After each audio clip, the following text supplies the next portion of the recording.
Avez-vous déjà ressenti un doux murmure dans votre âme? Une douce attirance vers quelque chose de plus grand que vous? C'est un sentiment qui vient souvent quand nous sommes immobiles, un sentiment d'émerveillement qui demande « Y a-t-il plus à cette vie ?» C'est le début d'un beau voyage. C'est le premier signe d'un amour profond qui vous poursuit depuis toujours. Ce n'est pas un amour compliqué, rempli de règles, rempli d'exigences. C'est une présence simple, pure et constante. Cet amour connaît votre nom. Il a vu chaque larme que vous avez versée. Il a célébré chaque victoire silencieuse que vous avez remportée. C'est un amour qui veut simplement être connu de vous. Un doux coup à la porte de votre cœur, attendant patiemment que vous tourniez la clé. Ce sentiment, cette curiosité envers une puissance supérieure, est une expérience humaine universelle. Il transcende la culture, il transcende l'origine, il transcende les systèmes de croyance. C'est l'inclination naturelle du cœur vers la connexion et le sens. Imaginez une belle scène d'anime, ciel étoilé vaste. Le personnage principal, seul sous ce ciel. Il sent soudain qu'il n'est pas seul. Il y a une chaleur.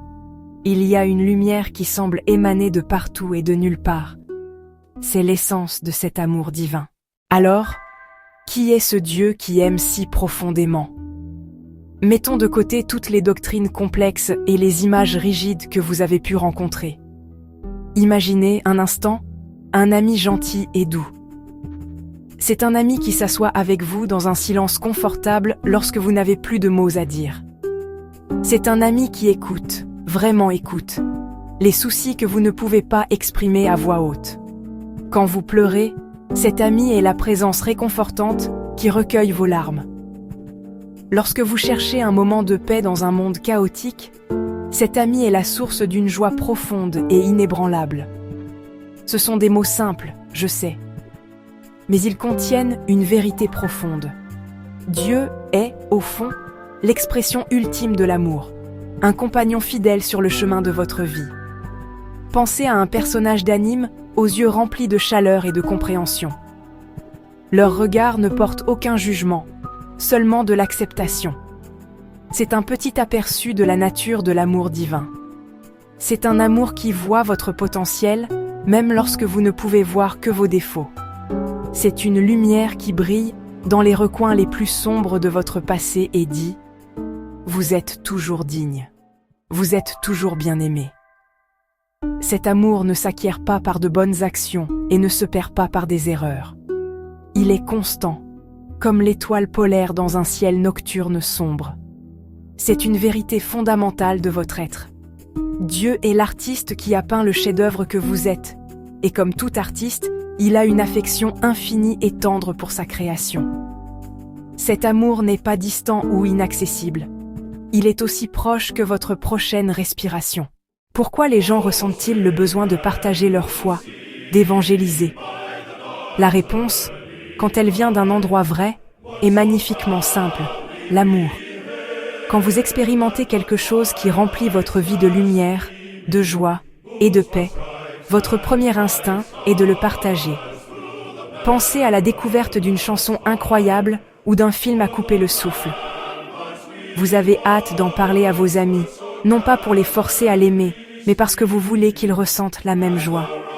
Partager sa foi du cœur fonctionne de la même manière. Il ne s'agit pas de convertir quelqu'un ou de gagner un argument. Il s'agit d'offrir un cadeau donné librement et avec amour. Il s'agit de partager la lumière que vous avez reçue. La véritable évangélisation commence dans le cœur. C'est un débordement naturel d'un amour qui vous a transformé de l'intérieur. Il ne s'agit pas de suivre un script ou un ensemble de règles. Il s'agit d'une connexion authentique, de personne à personne, de cœur à cœur. C'est l'acte de montrer à une autre personne la même compassion et la même acceptation que vous avez ressentie de cet amour divin. Quand votre propre cœur est rempli de cette lumière, elle rayonne naturellement vers l'extérieur. Vous devenez un phare, non pas parce que vous essayez de l'être, mais parce que c'est la nature de la lumière. Elle brille, elle réchauffe, elle illumine. Le désir de partager n'est pas un devoir, c'est une conséquence joyeuse d'être aimé si complètement. Ce partage n'est jamais une question de pression ou de coercition. L'amour ne peut être forcé. Une fleur fleurit lorsqu'elle reçoit la bonne quantité de soleil, d'eau et de soins. De même, le cœur s'ouvre quand il se sent en sécurité, respecté et sincèrement soigné. Le but n'est pas de tout uniformiser, mais d'aimer inconditionnellement. Plantez une graine d'amour et croyez qu'en son temps, elle peut grandir. Aidez sans forcer, offrez une main et un mot gentil. C'est l'esprit du partage de la foi. Une démonstration silencieuse et constante de l'amour en action crée un magnifique effet d'entraînement. Partager ce grand amour ne demande pas de grands gestes ou de discours éloquents. La manière la plus puissante de le partager est à travers de petites actions, simples et concrètes. L'amour se parle à travers ce que nous faisons. Un simple sourire peut briser les murs. Il peut faire en sorte qu'un étranger se sente vu et apporter de la lumière à une journée difficile. C'est une minuscule étincelle d'amour offerte librement et sans attente. Le deuxième geste est d'écouter vraiment. Dans notre monde trépidant, offrez votre attention indivise. Rangez votre téléphone, regardez dans les yeux. Écoutez les sentiments derrière les mots. Posez des questions douces. Montrez que vous vous souciez de leur histoire. Écoutez sans jugement, créez un espace sûr. Parfois, être entendu suffit. Troisième action, une prière ou pensée positive.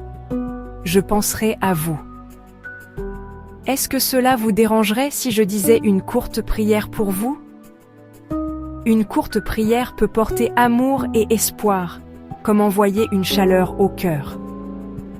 Petits actes, partager un parapluie, offrir une boisson chaude. Ces moments calmes disent plus que des batailles dramatiques. Ils révèlent la profondeur du cœur. Vos petits actes témoignent de l'amour divin et d'une foi vivante. En fin de compte, le chemin vers la foi et l'amour divin est profondément personnel. L'invitation est toujours ouverte, jamais forcée. Vous êtes libre de rester au seuil, de jeter un coup d'œil ou d'entrer quand vous êtes prêt. Respecter le timing sacré de chacun est une forme d'amour élevé. Aimer sans rien attendre. C'est un témoignage plus puissant que n'importe quel argument. Je vous adresse une invitation douce et sans pression. Si cet écho a grandi, faites un petit pas. Respirez. Ouvrez votre cœur à ce grand amour. C'est une conversation privée entre vous et l'univers, entre votre âme et sa source. Permettez-moi de vous offrir une dernière prière simple que vous pouvez faire vôtre. Vous pouvez la dire à voix haute ou la garder silencieusement dans votre cœur. Amour divin, remplis mon cœur. Accorde-moi la grâce de te voir, le courage d'être doux et la force d'être une lumière pour les autres à ma petite manière. Aide-moi à aimer et à être aimé. Amen, vous savez. Que ces mots soient un point de départ. Que votre cœur soit votre guide. N'oubliez pas, le plus important, c'est l'amour. Parlez avec amour. Agissez avec amour. Et surtout, permettez-vous de recevoir l'amour incroyable et persévérant qui vous tend la main. Et l'a toujours fait. La porte est ouverte. Visualisez une silhouette enveloppée d'une lumière chaude, tendant une main en invitation. Une image douce, style anime, avec son petit filigrane d'amour. Une douce pièce de la bibliothèque audio de YouTube accompagne ce moment.